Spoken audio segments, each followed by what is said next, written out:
But here's the thing I'm not understanding on that offense, what they're doing, they're allowing the defensive lineman to come in untouched. Yeah. Good for the play that they were calling, but each time he come in, if he hits the quarterback, you're taking chances. Exactly. You're taking some chances. So Luan Gray picked up 5 on that one, and they go right back to the hurry of offense. Johnson in shotgun formation. Once again, steps back. This time he rolls he's up the middle. He's taking it from himself. And what a pickup. He picked up 12 yards on that one.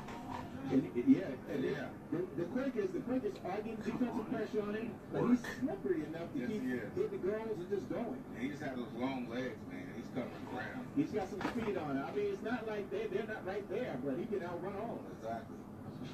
This time they have back in the backfield. It looks like Juan Nobles, number 25, is the long back in the backfield, still in shotgun formation. He gives the Nobles up the middle, and he picks up maybe 2.5 yards on that. And tackled by John Street on that play. John, who was a name you're very familiar with. Yeah, John's team captain, very good. He's a senior. He's the man that's going to get you up the middle.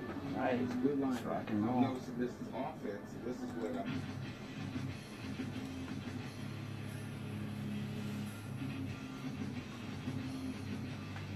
Facebook. Big guy.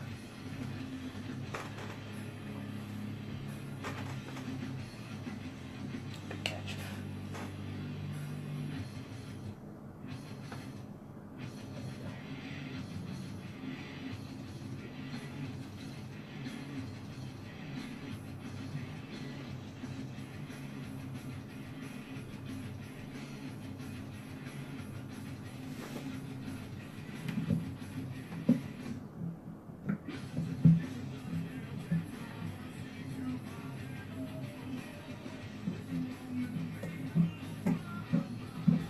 And ladies and gentlemen, boys and girls, welcome to the Experience Hockey Talk, serious hockey talk for serious hockey fans.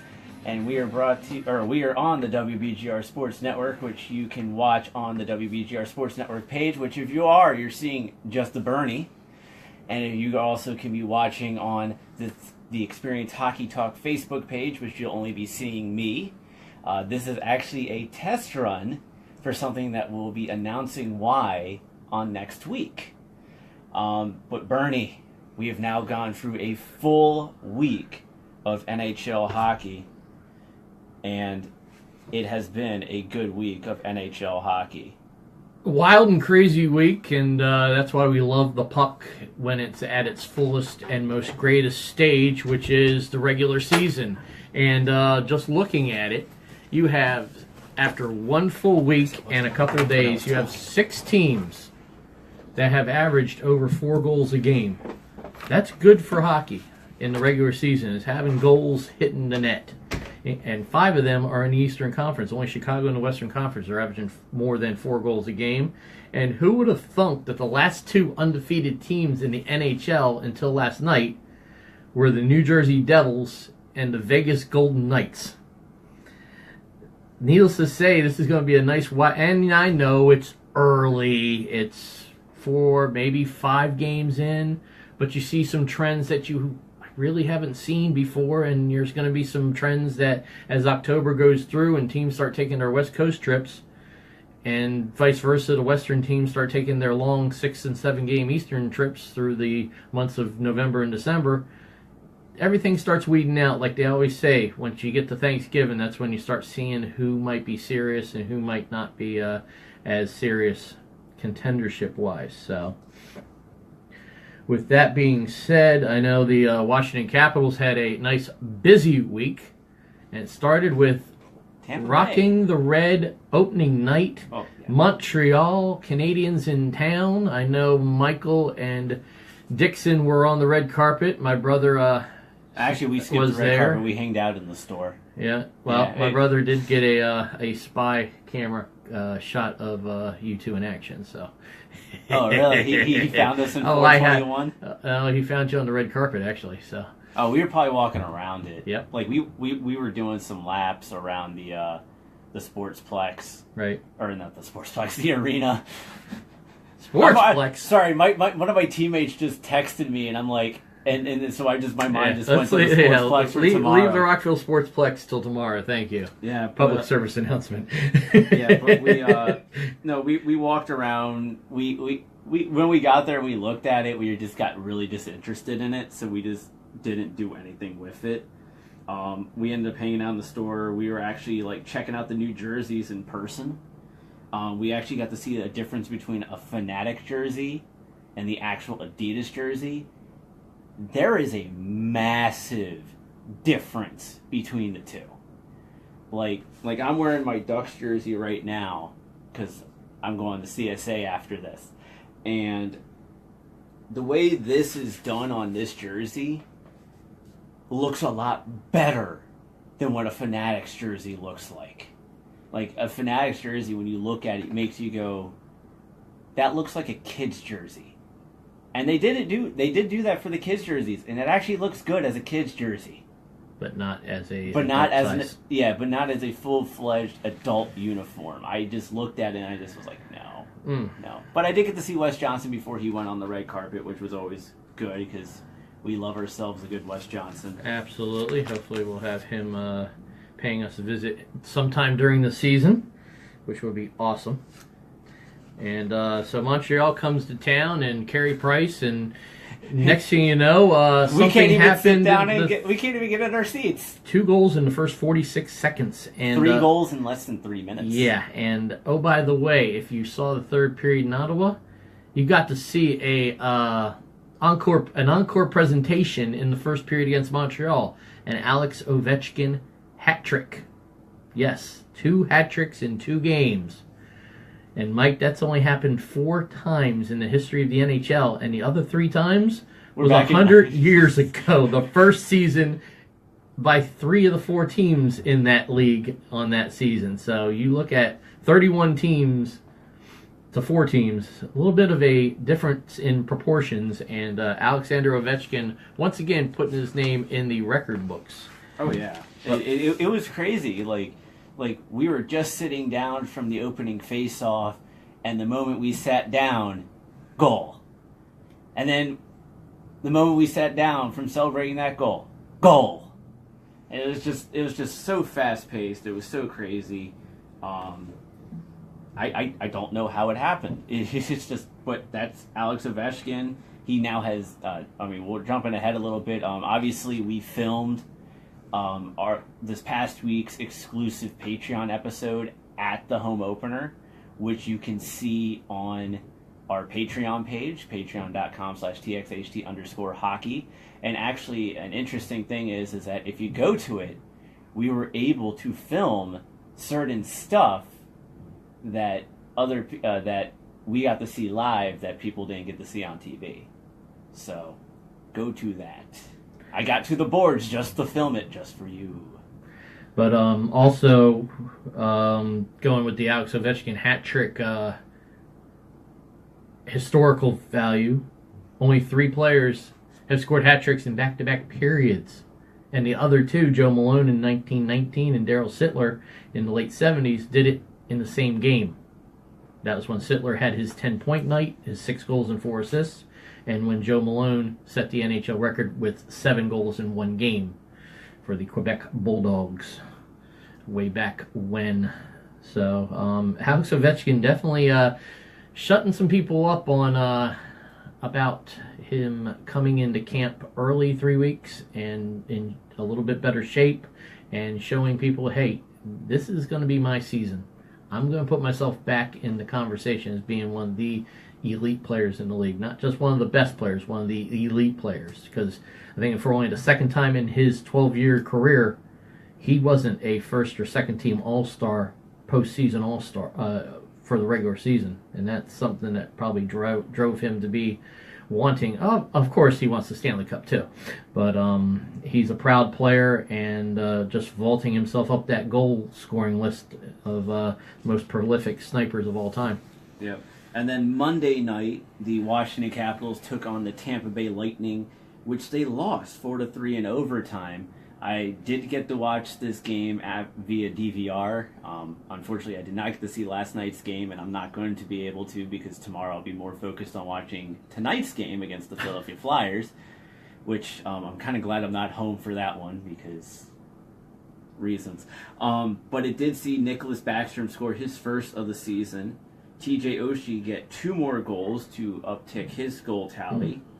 And then, but unfortunately, on a power play, a 4-forward power play in overtime would win it for the Tampa Bay Lightning. Braden Point scoring his 3rd of the season, assisted by Nikita Kucherov and Steven Stamkos.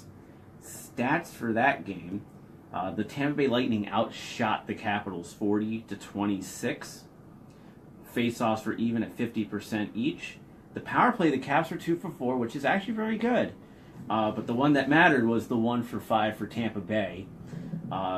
Hits were 18-14 in favor of Tampa Bay. And one of the biggest parts about this is the Caps had this locked up. They were up 3-1 after a TJ Oshie power play goal in the second period, but let it slip away to the Tampa Bay Lightning, who tied it in the 3rd period and then won it in overtime. Well, I'll link both the Montreal game and the Tampa game together real quick. As predicted here on WBGR last week, Nathan Walker scored his first professional goal in his first professional game in the Montreal game. But I want to link this to the Tampa game. In the second period of that Montreal game, looked almost identical to the 3rd period of that Tampa game, where it was like a barrage. Montreal had a big pushback down a couple goals. Tampa Bay down 2 goals, actually down a goal in the 3rd period because they scored a second one in the second period on a very controversial play in my eyes. Ryan Callahan got away with a pretty nice pick, which allowed the puck to get back to the point, and then our favorite player in the whole wide world scored a goal that will remain nameless, regardless if he's in a Penguin jersey or a Lightning jersey. But it was a barrage, and Phil Grubauer played magnificently. Oh, yeah. Especially in that 3rd period. Grubauer deserved the win, and the Caps let him down on that one. But then Wednesday, we had the Pittsburgh Penguins, and I'm not going to beat around the bush. First off, it's great seeing Christian Djoos get in the lineup. That was his NHL debut. Goal and assist and a penalty, so a kind of a Gordie Howe. Probably a Mark Howe hat trick. Yeah, that's a Mark Howe hat trick. We'll go with the Mark Howe hat trick. But to be brutally honest, outside Christian Djoos, I don't think this team was really motivated to play this game. Like, I actually got to watch this game live. And I got my notes right here from the game, but I don't think they're very motivated. And I know that in a few minutes that we're going to go to break and we're going to bring George Foussekis from Novacaps on. But I didn't think that, this was a very motivated Capitals team against the Pittsburgh Penguins, especially the fact that the Caps are playing at home. Pittsburgh outshot them 36-22. Pittsburgh was 3 for 6 on their power play. The Caps did do better in the faceoff circle, 57%. And the Caps out-hit them, but at the end of the day, though, they still had 13 giveaways to Pittsburgh's 5. Partially, I will say it was more Pittsburgh playing the perfect game almost to a T on Wednesday night. They has a little something to prove after coming out of the gates the way they did against St. Louis and Chicago, and they put together a really good game on Saturday night against Nashville. But then they had the extended time off to be able to prepare to go into the White House on Tuesday, and then coming into hostile Capital One Arena to show that they are going to be right back in the conversation as one of the top teams looking for that Stanley Cup. For them would be their 3rd straight. But just being able to put the pieces in place to replace what they lost. I mean, remember the Penguins lost probably as much as the Caps lost in certain positions. But you just got to stay out of the penalty box. When the Capitals just keep going to the box, and they're like you mentioned, 6 power plays for the Penguins. I mean, yeah. And even with that Tampa Bay game on Monday night, the couple power plays they had late in the 3rd period that Grubauer and the defense just practically sold out. But at the same time, I think Tampa had one where they had the puck in the end the whole 2 minutes, and Carlson and Orpik looked like they wanted to fall over at the end of that shift. But I mean, just when you're playing with fire when you're playing against teams with power plays such as Tampa Bay and Pittsburgh. Right. And to the point where the dam finally broke. But like you also mentioned, Christian Jews, it shows you a little bit of what Hershey saw the second half of last year, where he was arguably the best defenseman in the American Hockey League during that stretch. So lots to look forward to out of number 29, who I don't think will be leaving the lineup anytime soon. No, and especially with the news that came out today. This morning. But before we get to that, we got one more game to do a quick recap on, which was last night's game between the Caps and the Devils. The Washington Capitals won 5-2 over the Devils. The Capitals had 28 shots to the Devils 23. The Caps were 3 for 4 on the power play, whereas the Devils were 1 for 4. The Devils were 59% in the faceoff circle, and the Capitals out-hit the Devils 27-22, and they knocked their giveaways down to 4, which is a very good thing to see. Txht Oshie had 2 goals and an assist. Nicholas Backstrom had, I believe, goal and 3 assists. Yeah, Yep. goal and 3 assists. And Ovechkin had a goal and an assist. So good to see them back. Also good to see Andrei Burakovsky unleashing his inner goon. And then, but hey, you had to stand up for your teammate on that. I did see the play that took out Dmitry Orlov, and Burakovsky was in the right for that one. And then you also had Tom Wilson getting back in the lineup, drawing a penalty in the first period against Dalton Prout, and then you had him ended up fighting Blake Coleman, who Andrei Burakovsky also fought, because Coleman went after Tom Wilson.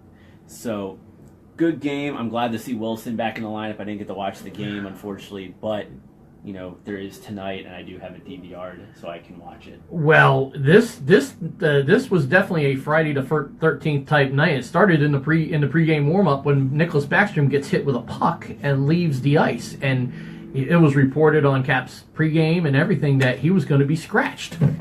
Thank you. Yep. And he was going to be scratched, and all of a sudden he showed back. He was on the ice, and I was wondering about that tweet. Yeah. I saw that tweet by Caps PR, and I was like, "What the heck's going on?" Because again, I was at work. Let me just say, it was hilarious. The post-game interviews. If you get a chance to see their post-game interviews, they asked Backstrom what happened. He's like, "I just don't like doing warm-ups. I just needed a break." And he had the room laughing their butts off. And even Ovechkin was asked about Berkey's fight, and he's like, "Well, him and Tom Wilson are friends, so he's been learning from Tom." If I remember right, I think Burakovsky and Wilson actually roomed together. Yep, with Michael Latta, the three amigos. Well, they did with Michael Latta. Yep.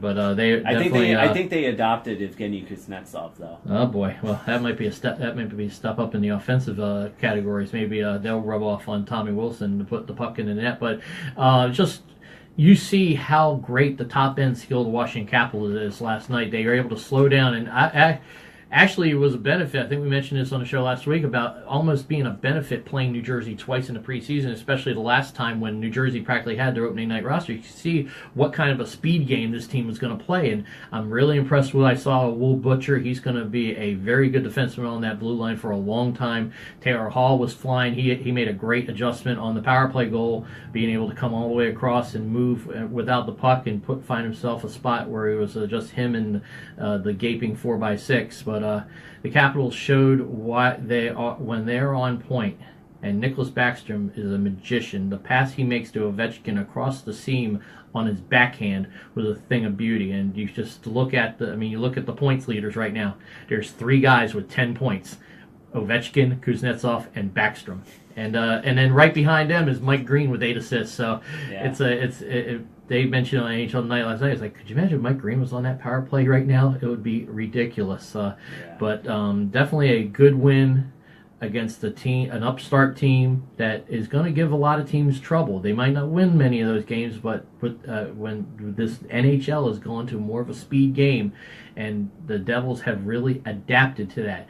One quick point about the Burakovsky instigator, and also the slash that was not called that we will talk about here in the next segment. Is it cool if we save it for the next segment? Huh? You want to save it for the next segment? And lead off with I'll just say there's a slash that was missed after all the slashing that has been called that led to something that we'll be talking about in the next segment. But I just want consistency.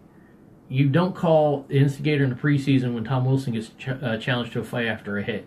Yet I mean, the right call was made last night. Burakovsky jumps in and charges, but then you don't call the instigator on Coleman after Wilson hits the Devil defenseman into the boards, and Coleman comes over to challenge Wilson. By the way, that was a bad move, Blake Coleman, because you saw his face was mashed potatoes, but yeah. But we're gonna go to a quick break. You have to dial in our guest. Yes, indeed. All right. So with that, we'll be right back after this break. Good. All right. On. Do I guess I'll put a 1 in front of it. Yes. You didn't tell us anything about that. Whenever I see anything that's not 301 or... More information and to purchase tickets, visit derpycon.com. Hello. George! Hey, what's going on? Not much, my friend. How's everything down there in the Commonwealth? That's very good, very good. Can't complain. It doesn't do much good anyway, right? Hey, George. So we got about... You got his mic We got- on? I mean, when he's ready to go. Okay. Yeah, we got about a minute left in our break. I was listening to y'all before the break, so I got a good idea what y'all were talking about. Oh, yeah. All right. Yeah. We will be back in about 50 seconds. Okay. I'm going to turn on the mic, so don't talk until you guys hear me. Okay.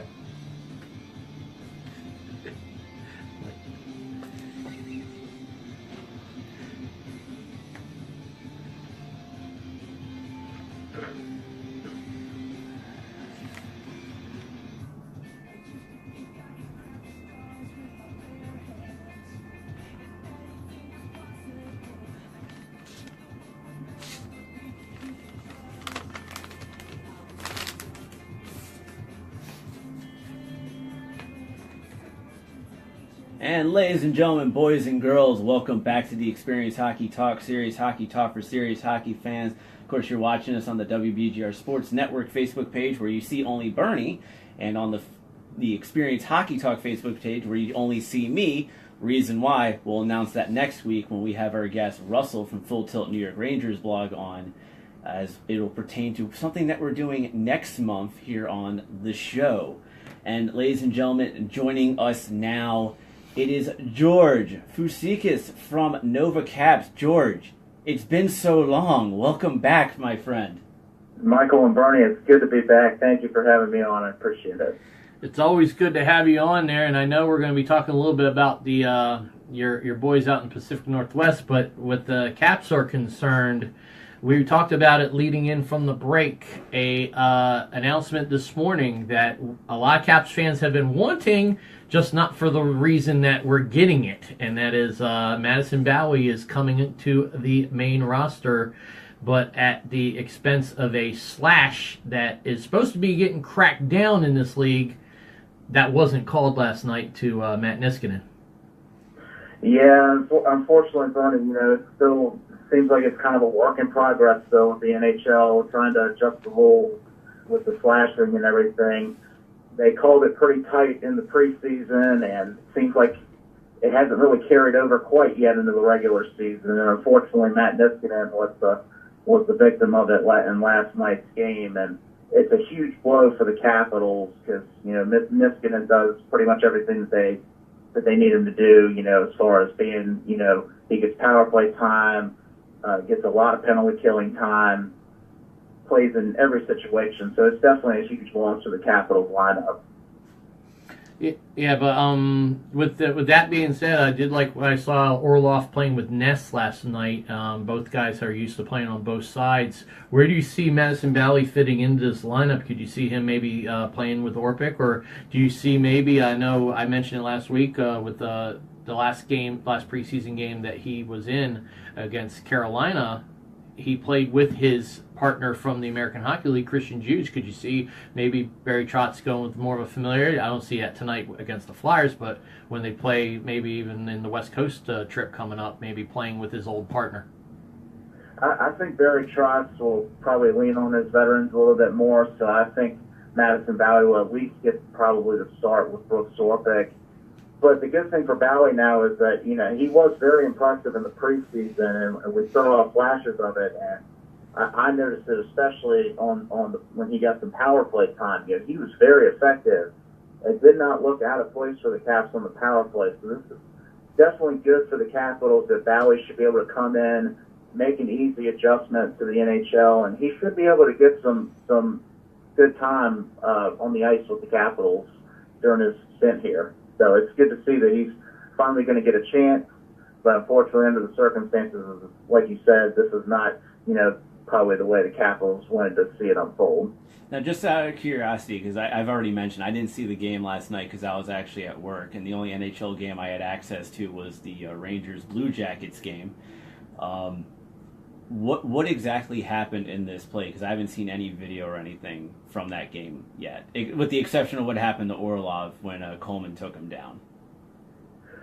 Well, the Capitals definitely played a safer game last night. They were much more careful with the puck. They definitely didn't give away the puck as much as they did against Pittsburgh.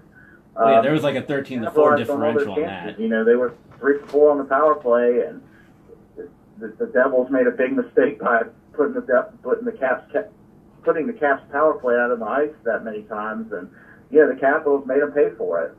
And you know, the Capitals also got a good bounce go their way with Brana's deflection goal in front of the net off of Smith-Pelly shot, and the Capitals just played a safer game, a smart game last night, and they really took it to the Devils. Yeah, what about the slashing play, the one that you guys were talking about on Niskanen? Like, what happened? Like, where did Niskanen get hit that caused the injury? I saw that. I think I remember seeing the slash. I think it might have hit him. It hit him maybe in the arm or the rib or something. It was hard to tell. It was behind the play, and the replay wasn't really great about it. So I think that's kind of where he got hit in the upper body region. So he was definitely in pain on the bench, and obviously he left the game early. So this, unfortunately for the Caps, it's not a good, you know, it's a bad loss for them, and unfortunately the referees must have missed this flash behind the play at the worst time. And like I said, the inconsistency is still there with the officiating sometimes, and they still need to get these things corrected especially when it comes to the slashing. Well, the reason I asked was because when it came to slashing, obviously the number one thing that they're looking at is obviously slashing at the hands, thanks to Sidney Crosby to what he did to Mark Mathot last season. But, you know, at the same time, a slash is a slash, so you should, you know, if you do a two-hand slashing motion to anybody, doesn't matter if it's towards the hands or not, it should be a penalty, and that's a clear case of that. But I think the fact is that they're focusing more on the hands, slashing the hands. So I think that's part of the problem. And I know during the preseason they were very tight on it, but then they're also told to lay back on it at the same time. Which is maybe part of the problem that we're seeing. We're still seeing them kind of ease off a bit, because I saw a statistic last night that was tweeted out where there have already been like almost 400 penalty minutes just in slashing alone in the preseason or something like that when they did it, or something for last season. I got to get on the Twitter and find it real quick. So when I'm doing that, Bernie. Well, the thing is with the Niskanen slash, it was right at the right in the corner half boards area in the defensive end, and it looked like a one-handed slash right to that wrist area, because Niskanen, as soon as he got hit, he pretty much took his glove off as he was skating to the bench. And I mean, I'm no doctor, I'm no soothsayer, but it looked like it might be maybe something wrist related, like you mentioned, George. Maybe a broken wrist or a fractured wrist, and either one, that's going to be a tough thing to get back from. But if you're going to have a blessing in disguise, it happens this early in the season. He's going to be out at least 10 games, being on long-term injury reserve, 24 days minimum. It's going to give a chance. I mean, we talked about in our season previews about the Penguins, the Blackhawks, the Kings, these teams, they've gone through adversity. They've gone through things where they've had to put young guys in big minute situations in the season, and it pays off in spades in the playoffs. A guy like Madison Balley, where we've raved over, being from the Kelowna factory, that defenseman factory that is known for the Shea Webbers and Duncan Keiths of the world. Now Madison Balley gets to put his name in there. How do you see, with everything in place, being would you agree it would be almost like a blessing in disguise where they didn't have to worry about putting anyone on waivers to get this kid up, that arguably it was the best Caps defenseman in the preseason? Yes, I do agree it's a blessing in disguise, but also it goes to the simple fact that also the Capitals organization deserves a lot of credit too, because they've been able to, over the last few years anyway, they've definitely drafted and tried to develop a lot of their young defensemen. I mean, just look at Dmitry Orlov, he's a prime example, obviously, and John Carlson came up through the organization through the years. So they've done a tremendous job drafting and developing defensemen and putting them in a system in Hershey that's, basically the same thing as when they get to DC. So it's not when the defenseman or any young player comes up from the American Hockey League for the Capitals, they know the system, they know where they're supposed to be, and they will pretty much know their role with the organization. So it's definitely a good thing that the Capitals also built up a lot of tremendous especially defensive depth over the last few years.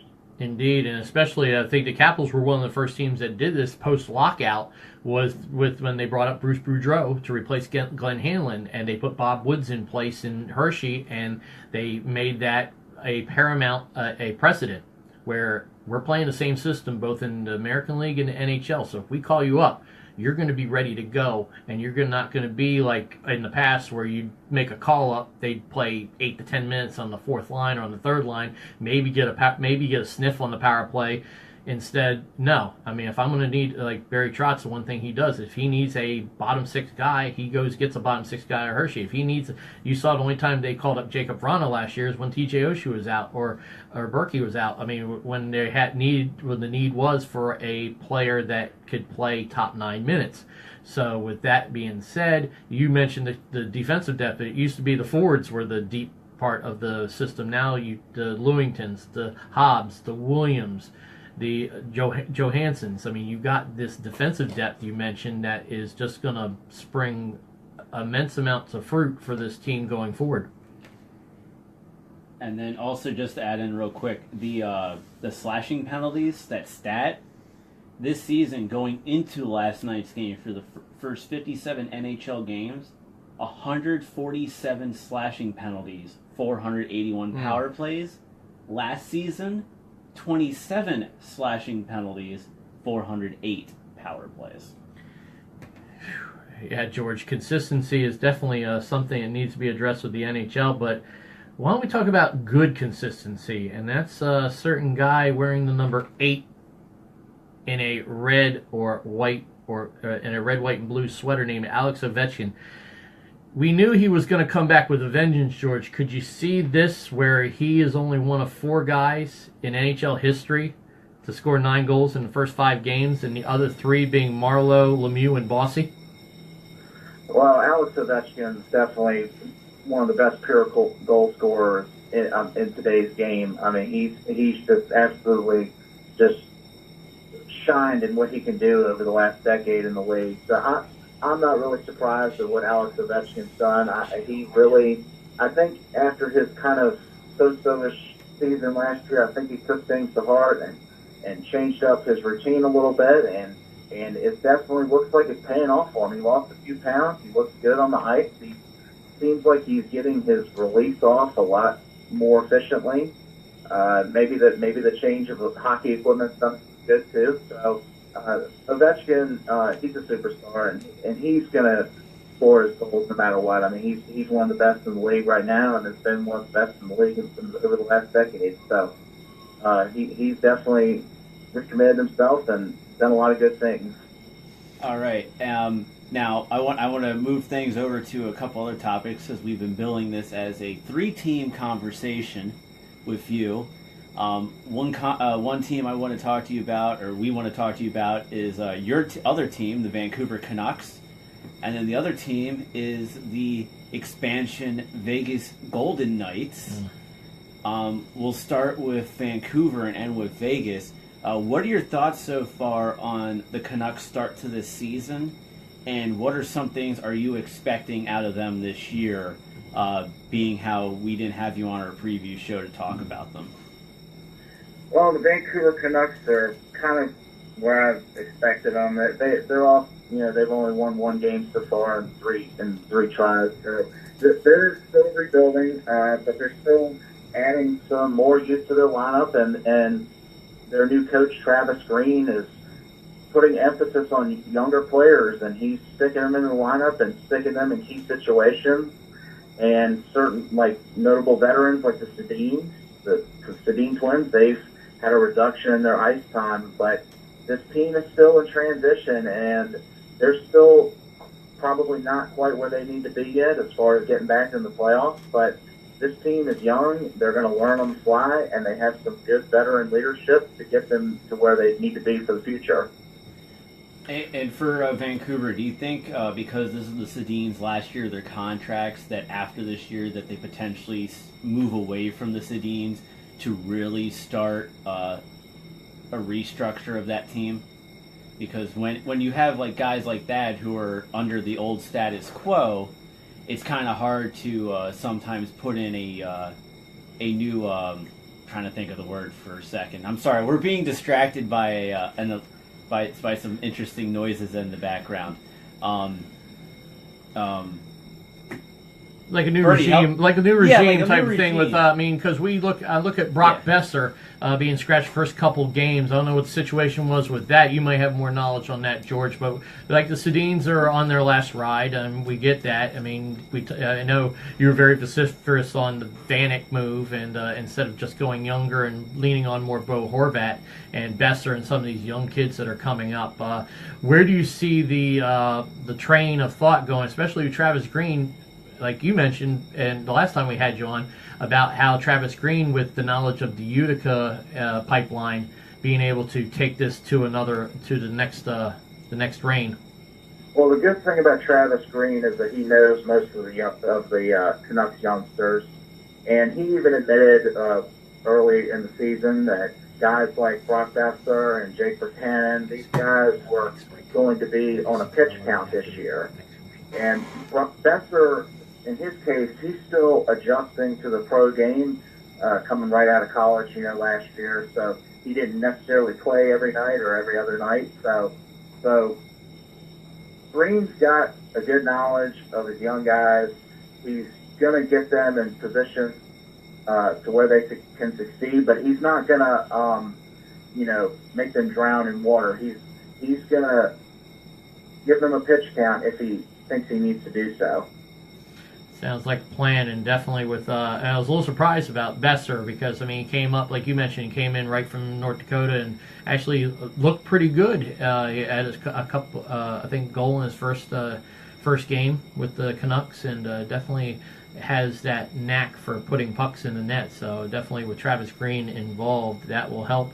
I think we're going to talk about Vegas and some other situations after the break. I know they had a beautiful debut that I definitely want to give some time to. Yeah, and George, we'll actually make this the last question for you for the segment. What are your thoughts on Vegas so far, and where could you see them at the end of this season?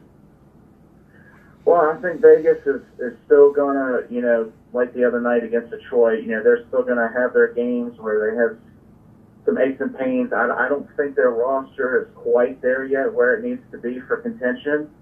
But the good thing is George McPhee, he's the mastermind behind the plan in Vegas, and he did a tremendous job building the Capitals to help build the Capitals to where they are now. So it might take some time for Las Vegas, but the good thing I've noticed about Las Vegas is that the fan support has been absolutely tremendous. And the NHL really did a good job, paving the way and pioneering the sports industry there by being the first professional, one of the big, professional franchises, sports franchises, to go to Las Vegas. So Vegas, they've got a young team, but they're still not quite there yet, I don't think, but they've got tremendous fan support, it looks like, and that's good for their future. And you definitely can't sleep on them. Because they're going to be competitive. They're competitive. Yes, So. they're a very, very competitive team.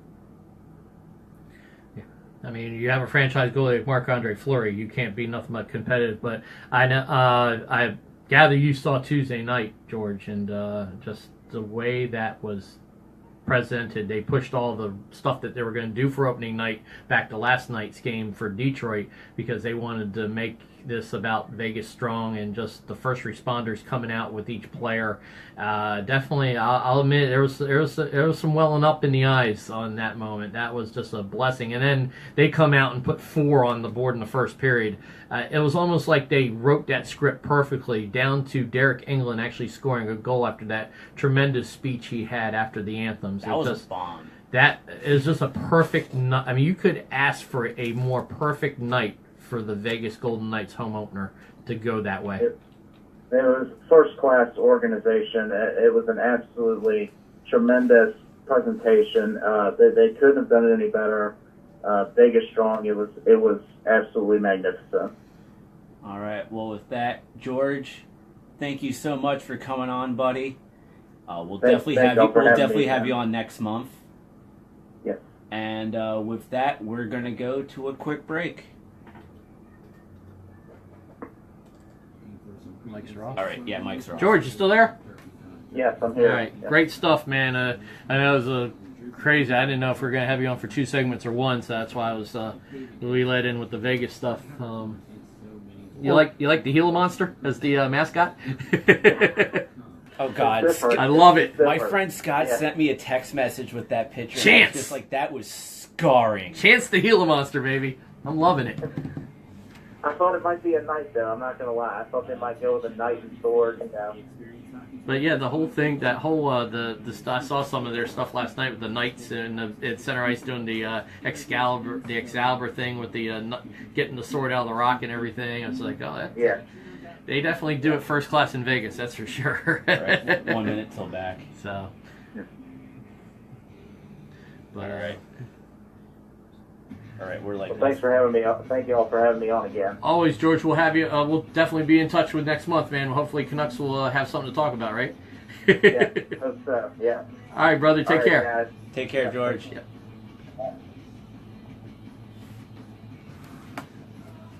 Start with 3 stars.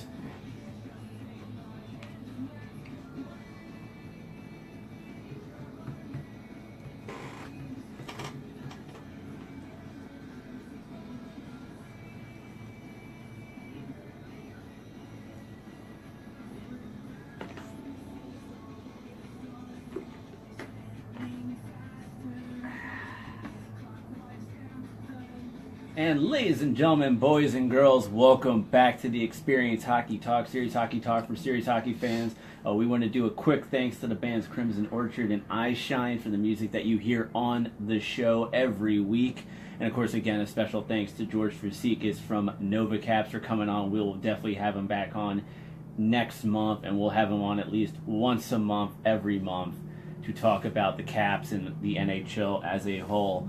And Bernie, it is now time to start off our news and notes segment with the 3 stars of the week for last week. On Monday, it was announced that left winger Alex Ovechkin was named your first star. Shocker. Vegas Golden Knights goaltender Marc-Andre Fleury was announced as your second star. And third star, Philadelphia Flyers right winger Wayne Simmons. Starting off with Wayne Simmons. Simmons tied for second in the league in goals with 4.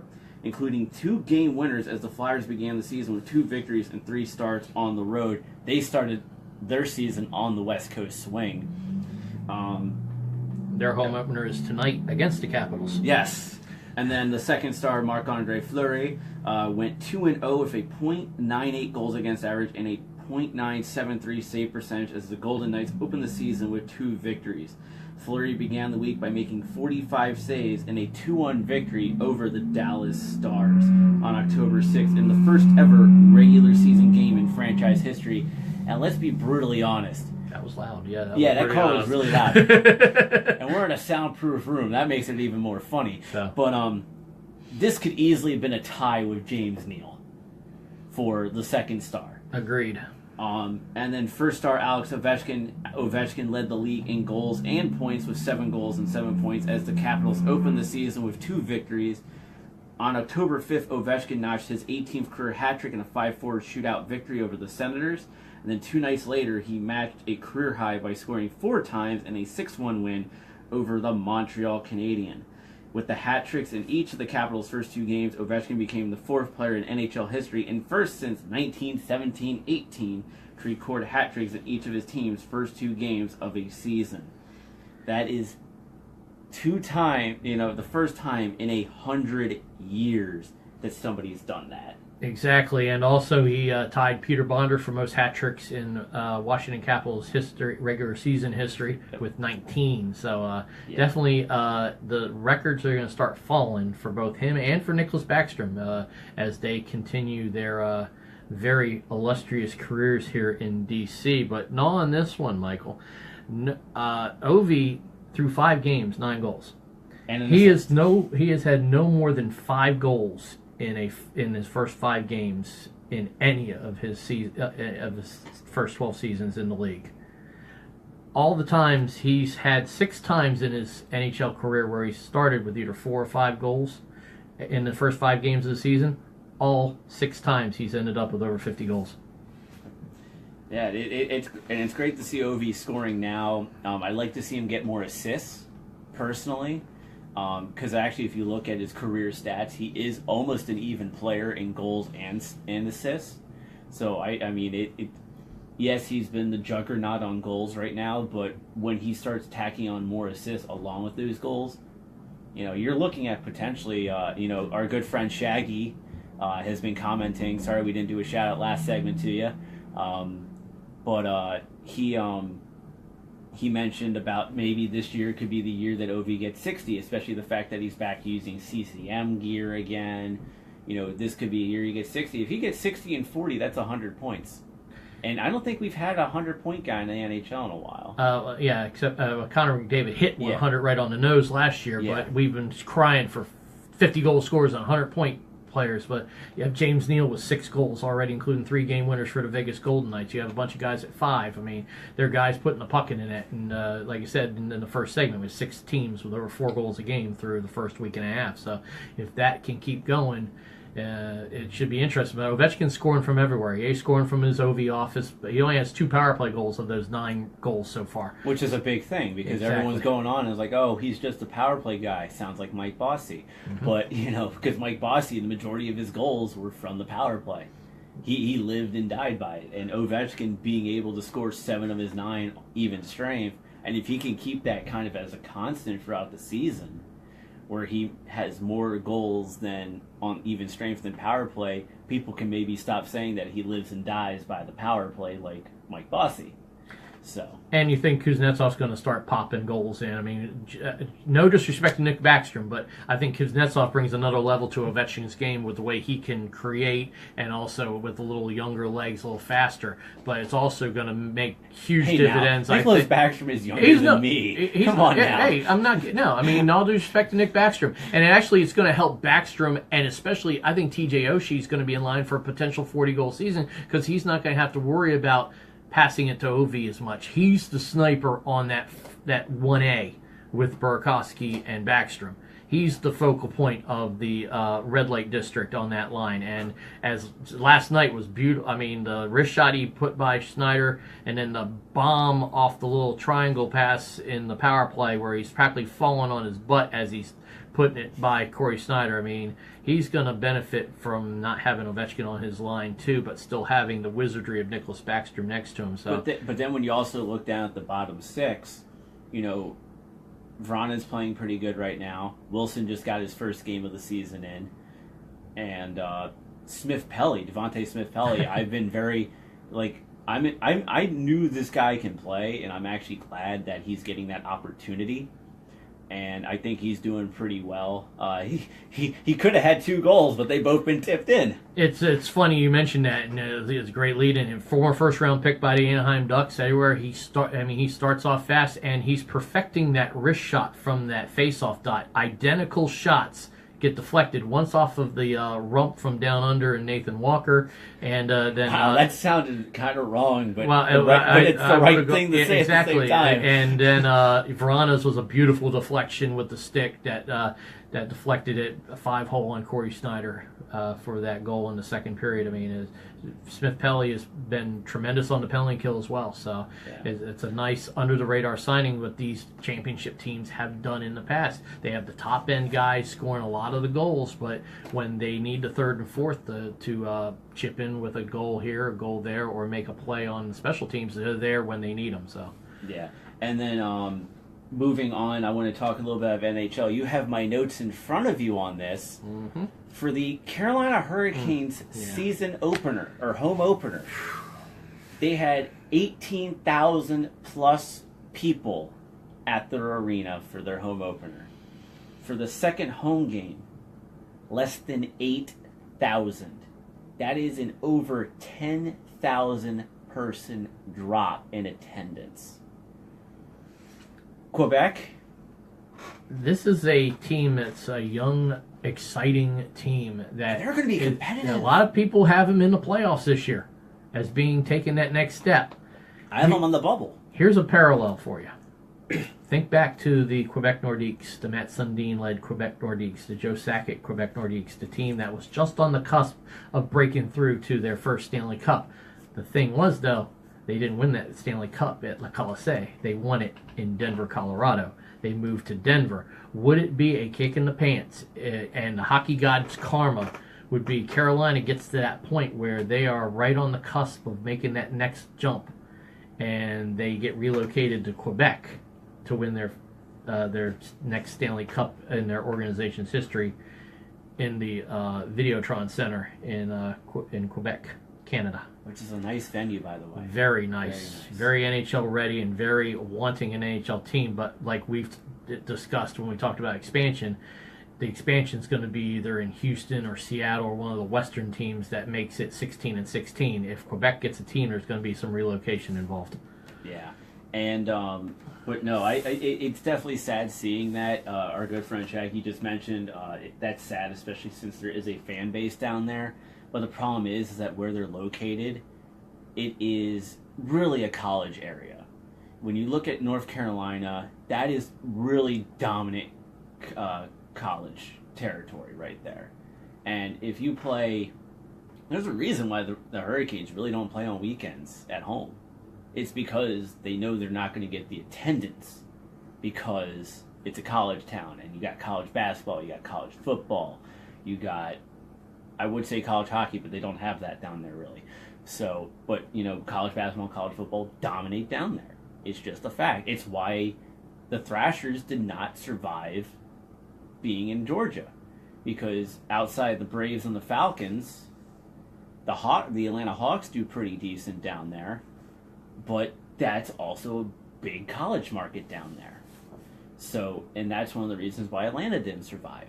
It's a shame because those are good towns to have teams in. You want someone down in North Carolina. I'd love this. I mean, Raleigh and Charlotte are two of those cities that are able to house a team. And the Caniac Nation is definitely a strong group down there.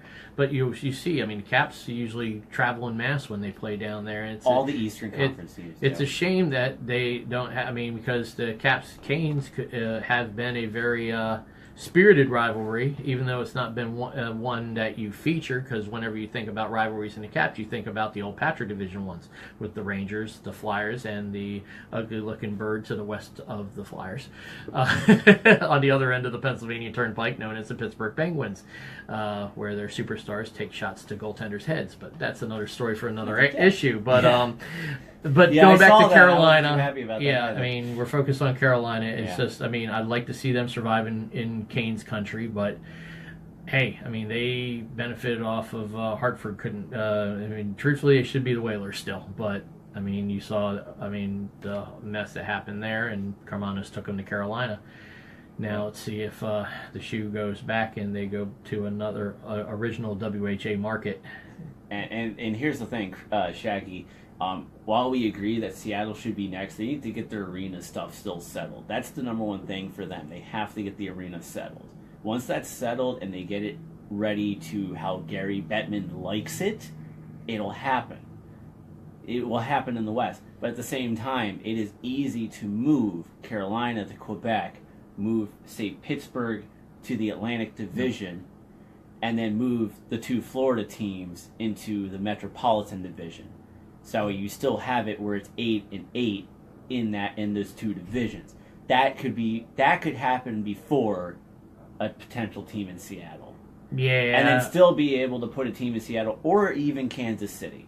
Well, Kansas City would probably work better because the Central Division needs the 8th team, not a 9th team in the Pacific Division. Well, and it's a race. I think Houston's going to be in that mix too, with the new ownership down there wanting an NHL team down there. So he's got plenty of money to spend, but he needs to build up that base, and he's got rivalries down there with Dallas that he can tap into. But right. and I agree with you. I would actually think Columbus would be the team that moves to the Atlantic to have that natural rivalry with Detroit. You want to keep the Penguins with the Capitals and the Flyers and the Rangers, all those natural rivalries. You can still have a natural it's an extra rivalry. game. It's an extra game on the schedule yeah. with all those teams that is must-see TV. It's always showing up on Wednesday night rivalries and stuff like that.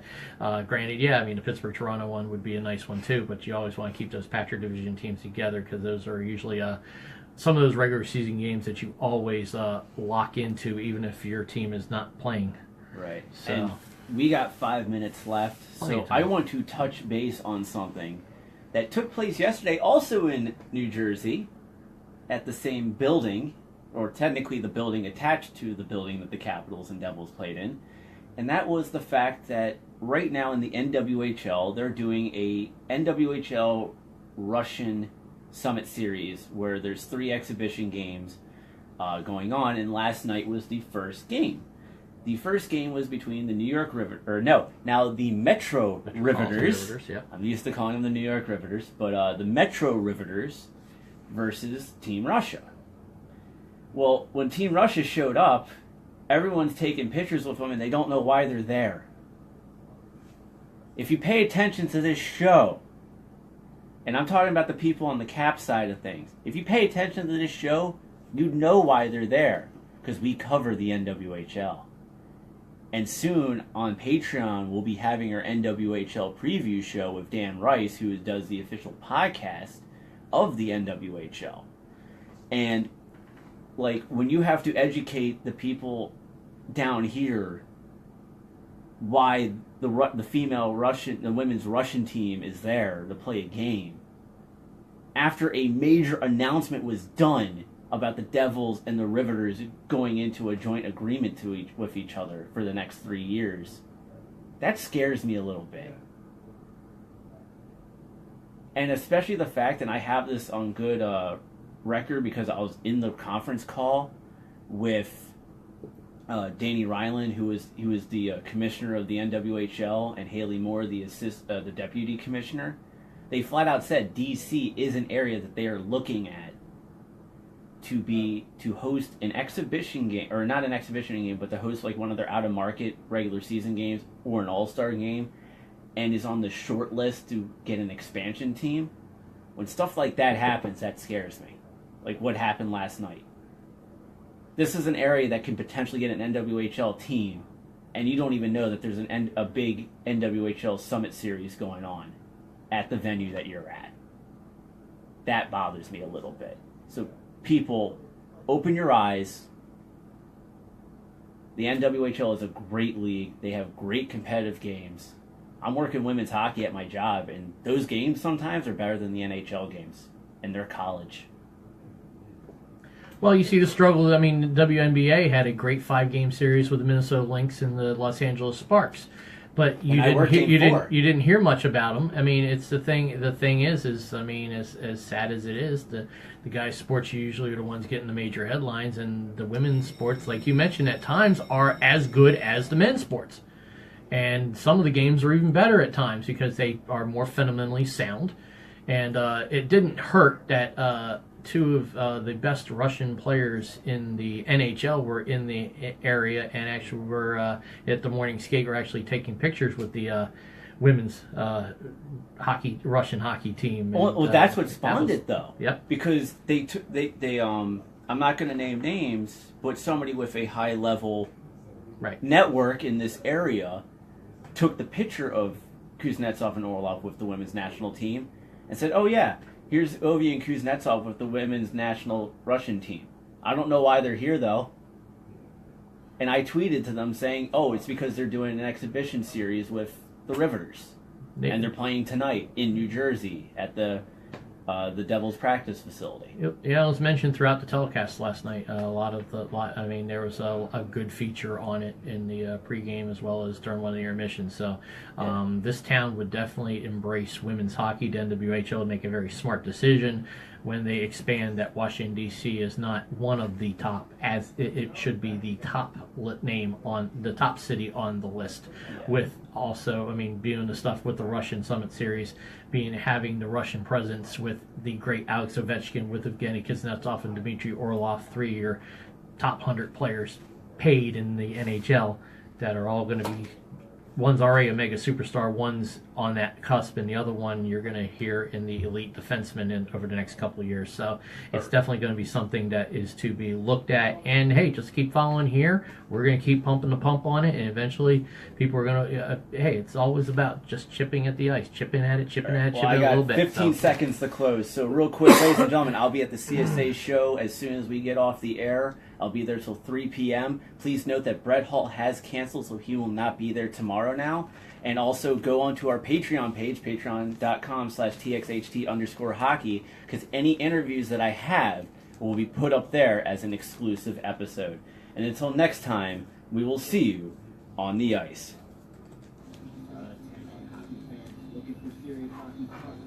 Right, where are you? Every Saturday.